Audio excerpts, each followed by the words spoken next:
Hi and welcome to my wet weather workspace, or the confines of my rather crowded garage. Now this is the XJ400z. I've had this for a number of years. It's always been a poor starter in when cold. Not necessarily cold weather, even in the summer. Starting it from cold, it would be very difficult to start. I got to the point where I was using Easy Start or Ether to get it going, but once it had warmed up it ran very well. It would start easy once warm. Now I took this to be a compression problem, but as you can see, after years of lying in the garage, it's actually in a pretty ragged state. It's been lay for quite a few years without running, and corrosion has got a hold here and there.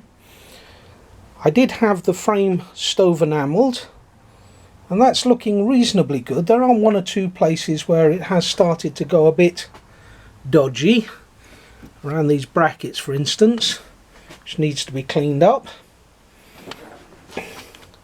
But it's really the engine that I want to focus on to start with. All the brakes have seized. So as you can see, I've taken the rear caliper off there. And you may have noticed already the front two calipers are off. So the brakes need to be overhauled. I've already taken the cowling off the radiator. Yes, this is a water-cooled engine.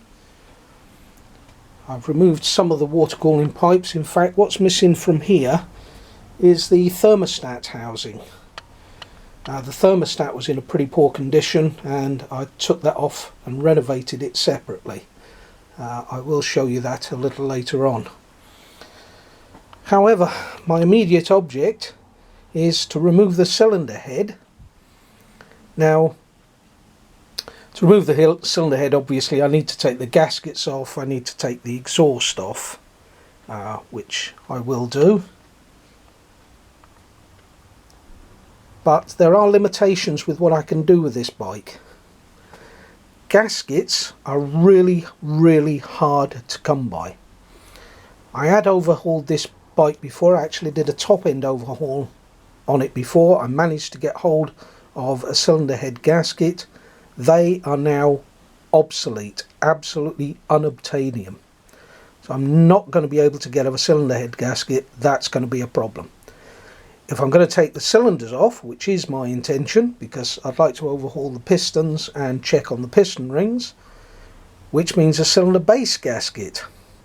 Now, a cylinder base gasket I can make myself from gasket card or gasket paper, but the cylinder head gasket I've actually preempted slightly, and I've got some cylinder head gasket sealant. This stuff is designed for cars, so it is applicable to a water-cooled engine.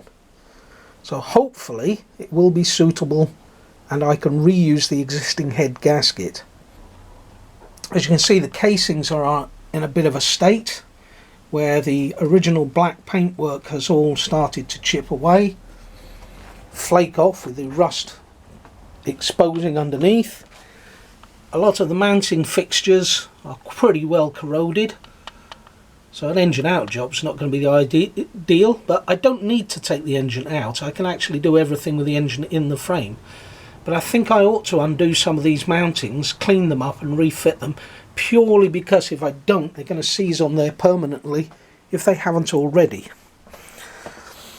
There is a problem with corrosion on the forks. Now it's quite difficult to see this because of the reflection of the chrome. Hopefully you can pick up those little pock marks here where rust is coming through. Now fortunately it's not on the actual active surface of the sliders, it's only where the sliders do not reach. Now those little pock marks where the rust breaks through the chrome edges will be very sharp and they would tear apart the seal. So long as they're not on that working area, it's acceptable. To take the front brakes off, I'm going to take the entire front brake assembly off, right from the master cylinder on the handlebars down to the splitter device, which is behind the fairing there, mounted to the bottom yoke, and right down to the calipers. I'm going to take the whole lot off because I do have some brake lines, some braided hoses which I'll put in place of the old rubber ones. The old rubber ones are actually in pretty good condition. You can see some cracking on here, but this cracking is actually just an outer rubber, it's not the hose itself. The hoses aren't too bad, and it would be tempting just to leave them, but braided hoses are supposed to be better, and I have bought them, so why not fit them. The electrics was overhauled about the same time as the powder coating was done by a man who is an excellent electronics engineer. It did cost me a couple of £100 to get it done. He replaced the fuse box with this kind of pattern fuse box entirely. This is not mounted down. I could screw it onto the top of the air filter box there. Not actually doing any harm as it is. The original fuse box was in a pretty poor state, and all the connectors to the fuses were pretty rotten, so he replaced that entirely. He checked over every connecting block throughout the bike, yeah, and made sure that everything was functioning fine, which it was at that time. I have just recently had the battery on charge, and it is reasonably charged. However, because the engine's not running, there's nothing to charge it up again with other than putting it onto the charger. I've got another battery charging up at the moment. As you can see, switch it on, got a neutral light, I've got indicators working fine. There we go. As soon as I switch the oil level light comes on, well, the oil is out of it at the moment anyway, just to show starter motor is working. I can't check the brake lights at the moment because I've obviously got the brake calipers off and I don't want to press the pads together. What else we've got? We've got lights, that's all working fine. We do have a tail light, and we do have a headlight. I won't put the main headlight on at the moment, just take my word for it, it is working. So in general the electrics seem to be okay. The carbs I think will need an overhaul. They are looking a bit, the centre 2 look a bit scabby. There's a bit of a, oh no, it stopped. There was a bit of a, yeah, a bit of a squeak when operating the throttle, so something's a little bit dry. I might as well take those carbs off, give them a good clean anyway. You'll also see that the rubber hoses for the inlet from the airbox don't actually fit properly onto the inlets of the carburetors. The rubber has actually shrunk over the years, and although you can't really see it here, they're actually quite loose fitting into the housing, because the rubber has actually shrunk. So I can't get them onto the inlets, and I don't know if I can get replacements. They may be the same as the XJ400z of about 1984. This is a 1981 model that came out before the XJ600 came into the UK. A lot of the components of this bike are the same as the XJ600, so there's a little bit of interchangeability. I've got a feeling, though I've nothing to justify it, that the bottom end is virtually the same bottom end as used by the XJ600. A lot of the gaskets for the casings I think will be the same. The clutch casing on this is slightly different because the clutch actuating arm is mounted here at about, what, 30 degrees from top, whereas on the XJ it goes in directly vertical, and the oil dipstick is actually mounted back here on the XJ600, but the mating face I think will be the same. Obviously this casing incorporates the water pump. Now the water pump has a seal to prevent oil getting from the gearbox behind into the water itself.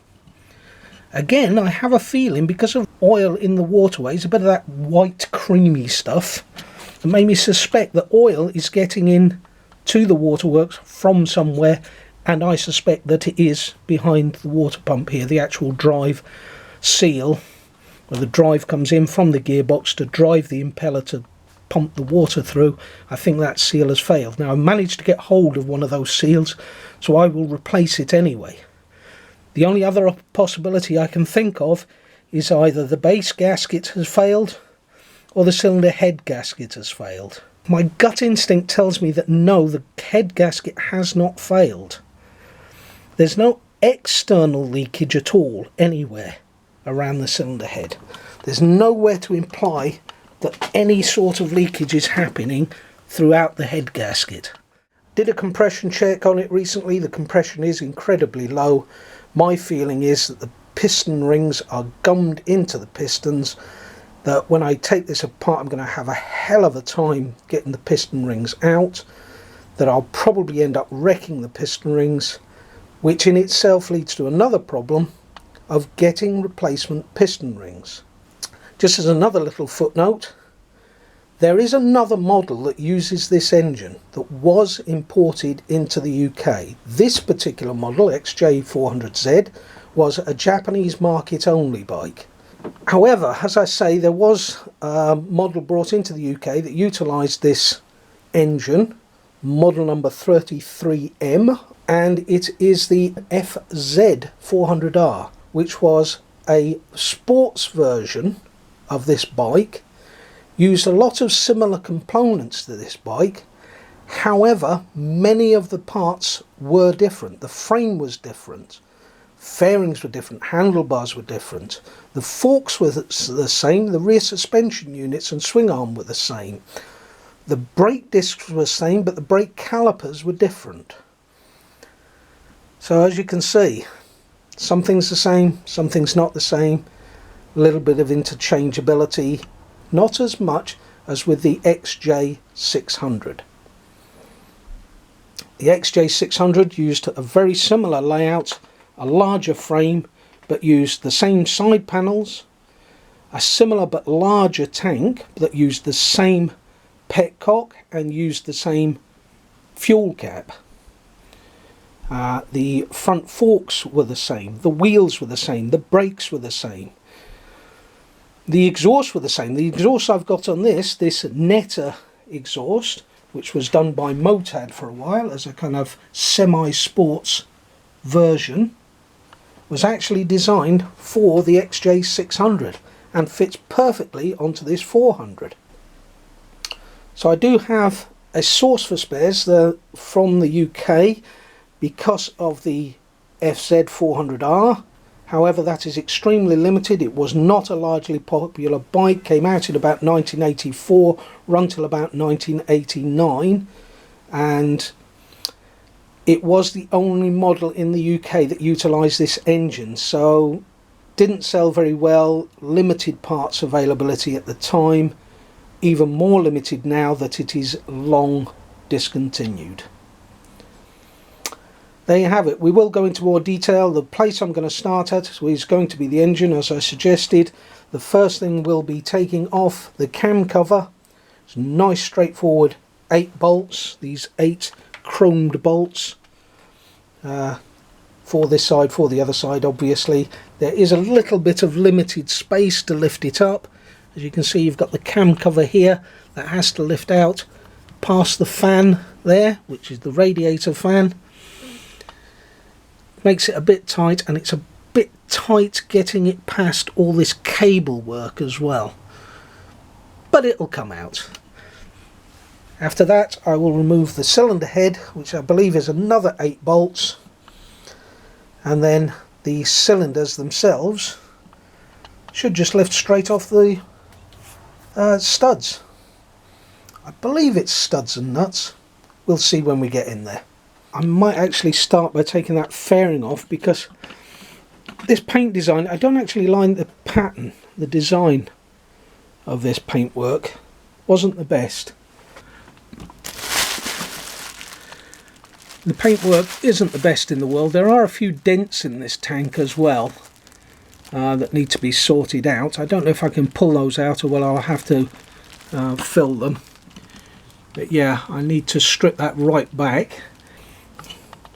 I have got myself, and I don't know if you can really see that. Let's try that. This is actually for the RD350. This was the LC version. I believe it's what they call the Coca-Cola. Gold stripes, red and black, I believe. Or is it dark blue? I forget. Anyway, we've got that to go onto the tank to replace the original patterning, and we've also got some additional stripes which we can put onto these little back panels, and it will look a little more like the 1980s Yamaha bikes. Okay, we'll leave it at that for now. When I come back, I should be starting to strip off the top of this engine. I will be painting or cleaning and painting all the components as I go along. Let's make it a much nicer bike than it is now.